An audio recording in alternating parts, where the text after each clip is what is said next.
Hey everybody, this is a quick video in case you have PSIER S12 wireless Bluetooth earbuds and you need to do a hard reset on them to their factory default settings. Now you might want to do this for basically two different reasons.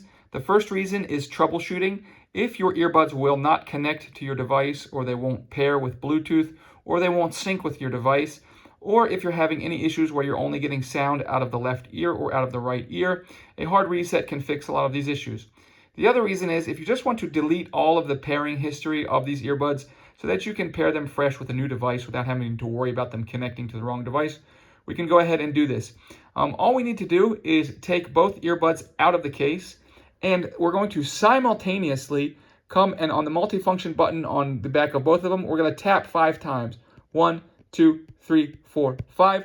This will initiate the reset, and the lights on the earbuds will blink several times in red and then turn white to indicate that the reset is complete.